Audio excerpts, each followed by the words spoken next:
To see the fully uncut version of this video, head over to patreon.com/Jonjo Lyons. What's that like to live deliciously?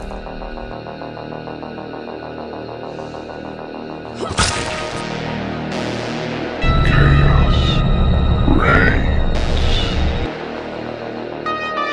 Please don't scream. Nah, Sid, don't you blame the movies. Movies don't create psychos. Movies make psychos more creative.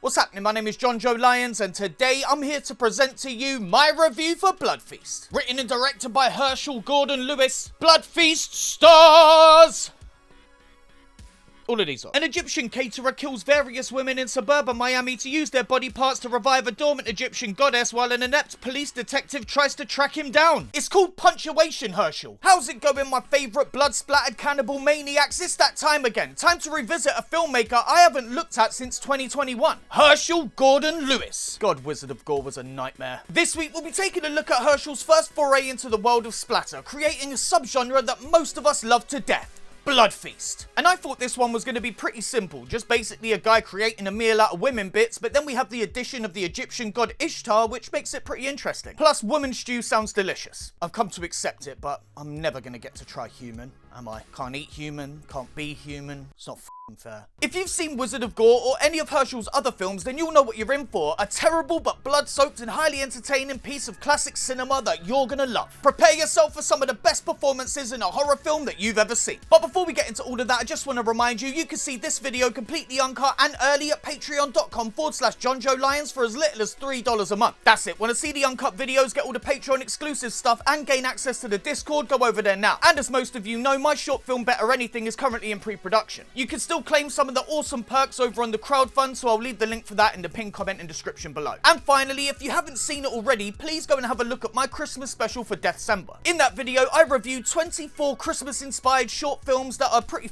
amazing. Anyway, it did the worst numbers that I can remember on the channel pretty much in the whole year, so do us a favor just for Christmas and go check it out. But anyway, I'm in the mood to go right back to the beginning of Splatter, so let's not waste any more time. Get ready to have a taste of woman stew, and I'm not talking about an especially chunky period. This is Blood Feast.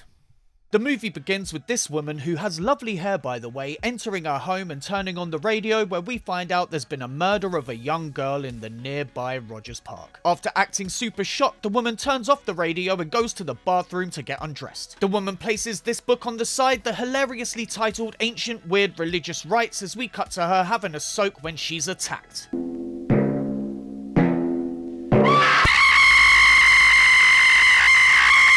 Well now, that was a scream. Let's hear it one more time. Truly a treat for the ears. This wide-eyed fella then gets to chopping before bagging up her leg and getting out of there. We see a couple more shots of what's left of the woman, then cut to the Sphinx and a very messy title card. Which is so messy, I think I'm going to have to censor it for YouTube. Patreon.com/Jonjo Lyons. Cut to the Homicide Bureau Chief of Detectives, where the chief addresses Detective Pete Thornton. They're discussing the Park murder, saying it's the worst thing they've ever seen and comparing it to Jack the Ripper. They also say they were unfortunately unable to find any evidence at the scene. Pete says they're dealing with a maniac, but Chief says there's a lot more to it, an emerging pattern. All the women who have been recently murdered were mutilated, with certain limbs or organs being removed. They then talk about another woman they found, Pat Tracy, who had her heart cut out. Well, Frank, this looks like one of those long, hard ones. I'll show you a long, hard one, Peter. Well, not long. Or especially hard. You ever tried to shove a baby sock full of porridge through a keyhole? Does that sound like a fun evening to you? The chief tells Pete to call the media and to get them to repeat those emergency broadcasts every half an hour to get the word out to all the women in town. Pete then leaves and we cut to Ford Ramsey's exotic catering, as inside this woman, Mrs. Fremont, inquires about getting catering done for her daughter's dinner party. Yes, Mrs. Fremont. I do cater to unusual affairs. Yep, he's the killer. Even if we didn't have that opening scene blatantly showing his face, I think it'd be pretty obvious. Ramses recommends an authentic Egyptian feast, which Mrs. Fremont is more than happy with. He says it hasn't been served in over 5,000 years, and Mrs. Fremont seems to go into a bit of a trance before snapping out of it. Yes. Yes. We must do it.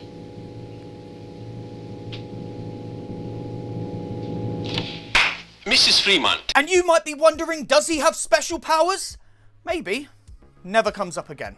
Anyway, Ramses says this type of meal is his speciality and he would be honoured to cook it for her. He also mentions a goddess which Fremont doesn't understand before saying it will be to her taste. He takes her card and agrees to the date in the most sinister way he can, and she leaves. Ramses then rubs his hands together like the little scoundrel he is, then limps to the back room. In the room, Ramses lights a torch and begins to pray to his golden statue of Ishtar, as it becomes clear this feast will be a ceremony for her. And where have I heard of Ishtar before? Oh, that's right, American Guinea Pig Sacrifice, which I also covered for the channel not that long ago. Go watch that video, will you? Cheers. Cut to this woman picking up a paper and subtly displaying it to camera in time for a crash zoom. And in this shot we can also see two more headlines clearly. One being 12 prisoners beat me up, Nazi charges, and the other beer sipping horse. Which made me laugh. Come on, Herschel, where's the movie about the beer-sipping horse? That headline actually reminds me of a joke. One day a horse walks into the bar and the barman says, "Why the long face?" And the horse says, "My kid just died of leukemia." Cut back to the chief's office. Ah! Pathological killer on the loose and we can't find one clue. Alright, hell, man. Oh, made me shit myself. This man's uncanny. They discuss the woman who got de-legged, where apart from her being well liked, we also find out the woman was part of a book club. The chief then moans some more about stepping up efforts to catch the killer, as we cut to this couple, Tony and Marcy, on the beach having kisses. Marcy says it's late and they should be getting back, but Tony tells her to relax and wait a little longer, presumably because he's yet to shoot goo. Marcy then brings up the murders, but Tony assures her he'll protect her. Hey, baby, I'm here. I'm not gonna let anyone hurt you. Yeah, let's see how that goes. Tony! Nice one, Tony, you useless c***. With Tony knocked out, Ramsey strikes poor Marcy and extracts her brain.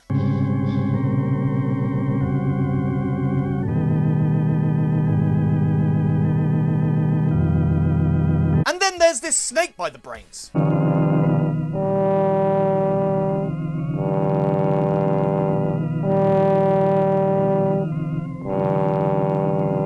Are snakes of that size a regular occurrence in Miami? Motherfucker looks like he belongs in the jungle. Cut to Tony crying to the cops.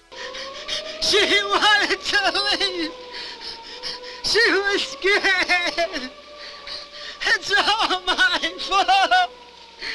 Yes, Tony, it's all your fault. The cops try to get some useful information out of the crybaby, but he's no help, so they send him off to the hospital. The cops once again try to make sense of it all before carting the poor woman's body off. Cut to the chief's office as they bring in Marcy's mother, who's also having a whinge. The cops then ask the dad about Marcy, but he doesn't have anything out of the ordinary to report other than the fact that she was also a member of a book club. Cut to Ramses making lady stew and talking bollocks to his statue, then to this couple pulling up to a motel. Ramses pokes his head out and sees the pair stumble upstairs. The woman then goes into this room and the bloke walks away as Ramses makes his way to the door. The killer then knocks and the woman answers when he grabs her and shoves her onto the bed. Here he grips onto her tongue before pulling it out with his bare hands. What the f***?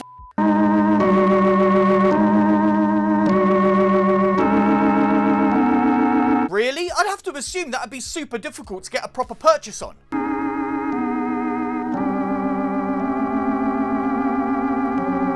Maybe she's got mega dry mouth from being on the gear all night. I don't want to call bullshit on the movie, but I highly doubt you could pull a tongue out from the root with your bare hands. Cut to Mrs. Fremont chatting with her daughter Suzette. She tells her mother that she's not sure about having this dinner, that the recent murders have kind of sucked the fun out of the whole thing, but Mrs. Fremont pish-poshes that away, saying she's sure the cops will catch the killer and the dinner will take their mind off it, which immediately convinces Suzette. She then says she better get going as she's meeting her boyfriend at a lecture about ancient Egyptians, which is quite the coincidence. Mrs. Fremont nearly mentions Ramses to Suzette, but then doesn't for some reason, and the daughter leaves. She then calls up her friend, inviting her to the dinner, and we cut cut to the lecture. Now, our mutual interest in the cults of ancient Egypt takes us tonight to the cult of Ishtar. Why is everyone so interested in Ishtar? The lecturer goes on to explain Ishtar was the god of love, but her love was an evil one that thrived on violence. He then explains the feast of Ishtar, where everyone in the city would f***ing suck until the 7th day when the blood feast would take place. Here they would sacrifice a young woman and drink all of her bits until Ishtar was summoned in human form. We see a flashback to this poor woman getting dehearted, and the lecturer continues that this went on for years before finally being abolished. He ends by saying people think some of Ishtar's followers still exist in the world today, but there is no proof of that, then finishes. Suzette and her boyfriend, who I'm only now just noticing as Detective Pete, then have a discussion about cults like this ever having existed. You know, an idea based on blood and lust, well, it could spread quickly in a civilization founded on superstition. Yes, I can see what you mean. Pretty much every single performance in this film is wonderful. I am 100% covering way more of Herschel's films in the new year. Suzette confirms Pete will be coming to the dinner, and he says he'll try to make the time as he's on call due to the murders. Suzette then asks about their progress in the case, and Pete says Tony did tell them that the attacker had grey hair and strange glowing eyes, so it must be an old man. Or a middle-aged man with poorly dyed grey hair. You be the judge. Pete then mentions another clue, a book, but he's yet to put the pieces together because, well, he's not a very good cop. They then leave and we cut to Pete driving Suzette home. On the way, Pete decides to stop for a moment and lays his head back, but it doesn't seem like Suzette's getting the hint. They then start having a kiss when the radio comes on, blocking the cop. They say another woman has been found still clinging to life, so Pete tells his girlfriend he's got to drop her home and get to the station. Cut to the chief's office as we find out a woman has been found on the outskirts of town with half a face but still alive. They rush off to have a chat with her, and we cut to this blood jar. Please never stop doing that, movie. I love a crash zoom. Ba-bam! Here the doctor says the woman is all f***ed up and doesn't have much time left. He says it's one of the most brutal cases he's ever seen and that her face was hacked away, down to the bone. The officers then try to talk to the woman, and she says her name is Jeanette Blake, her attacker had wild eyes, was an old man, and said to her it was for Eater. She then suddenly dies, and the cops wonder just who the f*** Eater is. Pete says it sounds familiar, then makes a plan to pick up every single man in town over 40, praying they catch the perp. Cut to the fellas making their way downtown, and then to Ramsey's opening mail. The letter is from Suzette's friend Trudy, who is requesting the book Ancient Weird Religious Rites, which apparently Ramses has been advertising in the paper. And it seems this is how he picks his victims. If they want the book, the price of that will be their lives, which seems pretty steep if you ask me. It's not like it's the cookbook, 101 different ways to prepare for the whole family, written by Order now for the low price of $5.95. Ramses then looks the woman up and gives her a call, but is told she'll be at the Fremont residence, which again is awfully coincidental. Cut to Trudy and Suzette having a pool party.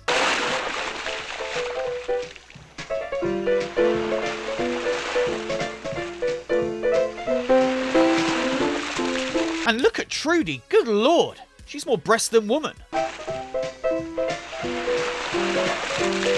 Suzette is then nearly attacked by a shadow, and we see Ramses running away. Cut back to the ladies with the third woman, Nancy, as Trudy says she's got to go shopping before it gets too dark. She then buggers off to get dressed as Nancy asks Suzette what type of party they're having. Suzette says she thinks it's going to be an Egyptian feast, and both women get super excited. Cut to Trudy walking home when she's knocked out by Ramses.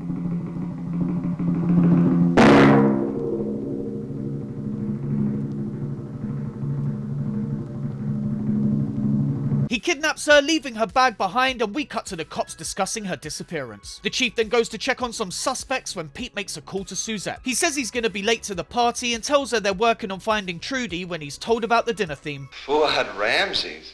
Oh, never heard of him. Oh, just like Dr. Flanders' speech, huh? Ishtar? Oh, come on, Pete, you useless Put the pieces together! Cut to Ramsey's place where he continues to work on his stew. Bloody bits of women adorn his shelves when we see Trudy is still alive. Ramses tells her to stop crying, then whips the f*** out of her drawing blood.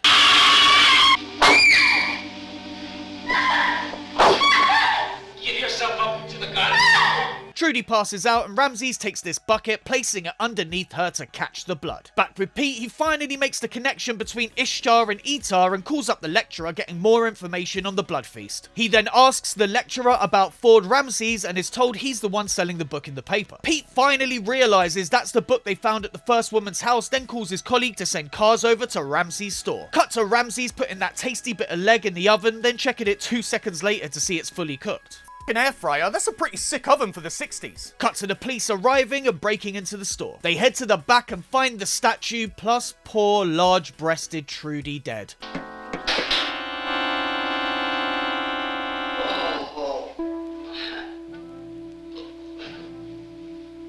And you couldn't have even shot this with her laying on her back, Herschel. What the f***, man?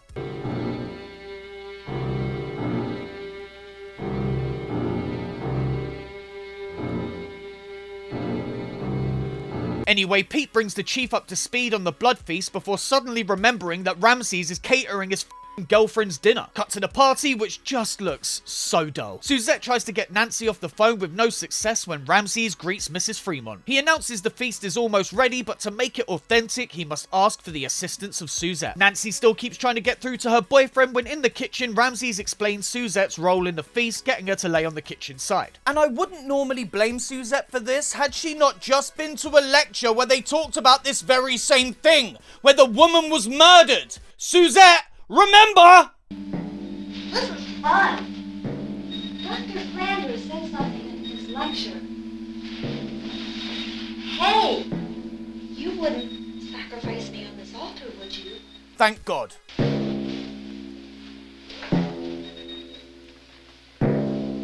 What? Why are you laying down again? Suzette closes her eyes and is about to say the magic words as Ramses draws for the machete. She then gets up again feeling silly, but Ramses convinces her to lay down once more. Suzette then finally says the words, as does Ramses. Oh, Mr. Ramses, I must say the guests are getting...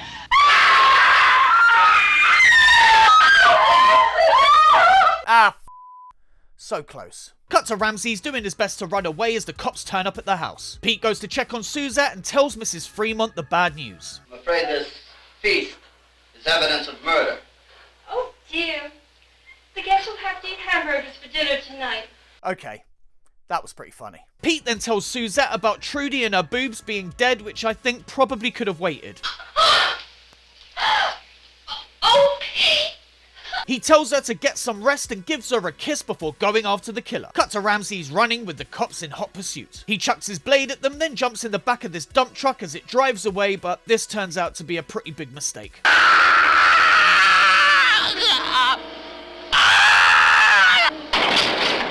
Oof, bad luck, mate.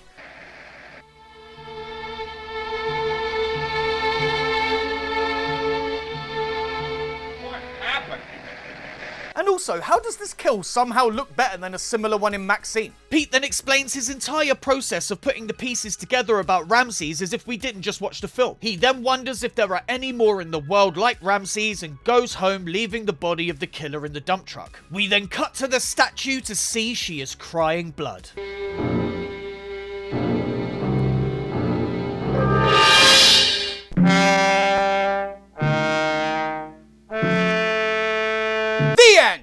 Well, that was certainly something, and I loved it despite its many flaws. Blood Feast is a hilarious trip back in time filled with silly gore and terrible performances that I just absolutely love. It's also a pioneering film delivering violence that at the time of release would have blown people's minds. The story is simple enough with a cannibal caterer cooking up a blood feast to resurrect the Egyptian god Ishtar.